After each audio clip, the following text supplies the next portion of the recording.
KS Prasad గారు ఇప్పుడు కొమ్మినేని గారికి బెయిల్ వచ్చింది. సుప్రీం బెయిల్ ఇచ్చింది. మీరు కూడా కలిసినట్టున్నారు. ఏంటి ఆయన రియాక్షన్ ఏంటి? ఎట్లా ఉంది? ఆయన ఏమనుకుంటున్నారు దీని గురించి? రేపు పొద్దు నుంచి డిబేట్ ఎక్కుతున్నాడు ఆయన. హ్మ్. అంతే రియాక్షన్. రేపటి నుంచి కేఎస్ఆర్ లైవ్ షో స్టార్ట్ అవబోతుందా? Start. KSR live show is going on hmm. With presence of Kommineni is going. Hmm. That is what is about to from tomorrow onwards. పోరాటం కొనసాగుతుందా అయింది? ఎందుకు సార్ ఒకటి గుర్తుంచుకోండి, జర్నలిజం విలువలు విశ్వసనీయత మీ కొలీక్ అయినా, ఇఫ్ ఐఎమ్ నాట్ రాంగ్. అవును. అంటే ఈ కాలంలో కూడా చేసాం కలిసి. నాకు రేరెస్ట్గా కొంతమందిని ఇలా వేళ్ల మీద లెక్క పెడతాను. విలువలు విశ్వసనీయత, జర్నలిజం పట్ల గౌరవం, భాష పట్ల పట్టు, నిబద్ధత, నిరాడంబరత, అండ్ ముఖ్యంగా గౌరవ ముఖ్యమంత్రులు ఒక డిబేట్ చూసి అంత సామర్థ్యం రేరెస్ట్గా వేళ్ల మీద లెక్కెట్టవచ్చు. అలాంటి అరుదైన వ్యక్తుల్లో ఆయన ఒకడు. అంచేత ఒక మల్లెపందిరికి పూసిన పువ్వు వాడచ్చు, కానీ కొత్త పువ్వు రూపంలో రోజు ఒక పువ్వు వస్తుంది ఏ చెట్టుకైనా. అలాగే జర్నలిస్ట్ అన్నవాడు ఇవాళ అతని వార్తగా కాకుండా అది మిస్ఫైర్ అవ్వచ్చు, లేదంటే వార్త కాకపోవచ్చు, కానీ జర్నలిజం విలువలు పరిరక్షించేవాడు ఆ వార్తను జస్టిఫై చేస్తూనే ఉంటాడు. అంటే ఆయన కలిసాక ఆయన రియాక్షన్ ఏంటి మీ దగ్గర? ఏమన్నారు ఆయన మీతోటి? ఎందుకంటే ఆయన మీడియాలో ఎక్కువగా ఏం మాట్లాడలేదు, దాని గురించి నేను తర్వాత మాట్లాడతా అని చెప్పారు. ఏంటి మీ దగ్గర ఎట్లా?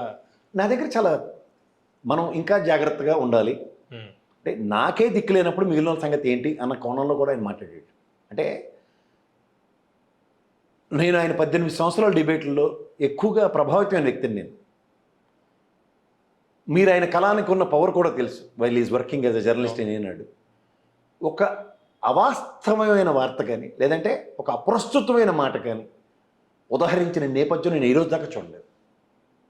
యాజ్ ఎ కొలీగ్ మీరు కూడా చెప్పండి, అలాంటి వాళ్ళు మనకి అరుదుగా దొరుకుతారు. అలాంటి జ్ఞానం కదా అండి. ఫస్ట్ ఏంటంటే ప్రజెంట్ ఉన్న పాలిటిక్స్ని, గత పాలిటిక్స్ని, అసలు జరుగుతున్న పాలిటిక్స్ని అన్నిటినీ రంగరించి అన్వయించి చెప్పేంత నేపథ్యం చాలా తక్కువ మందికి ఉంటుంది. పూర్వానుభవం వాళ్ళని నెమరు వేసుకుంటూ ప్రస్తుత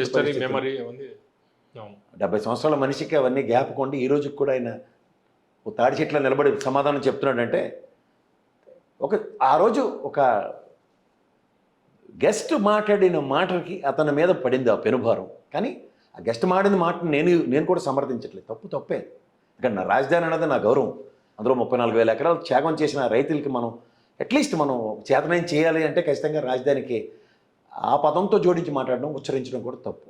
అది ఖండించవలసినంత స్థాయిలో ఖండన జరగలేదనే అభియోగాలు మోయొచ్చు, కానీ మీరు కాదు, గౌరవ సుప్రీంకోర్టే కన్విన్స్ అయింది. మేము కూడా తీర్పులు ఇచ్చేటప్పుడు కొన్ని నేపథ్యాల్లో నవ్వుతాం. దట్ డజంట్ మీన్ అన్న అండర్లైన్ చేస్తూ ఇచ్చిన ఆ తీర్పుకి నిజంగా ఎక్కడో ధర్మ పరిరక్షణ జరుగుతుంది. గౌరవ న్యాయస్థానాల మీద మనకి ఖచ్చితంగా ఇది ఉంటుందని మాత్రం ప్రజలు గ్రహించాలి.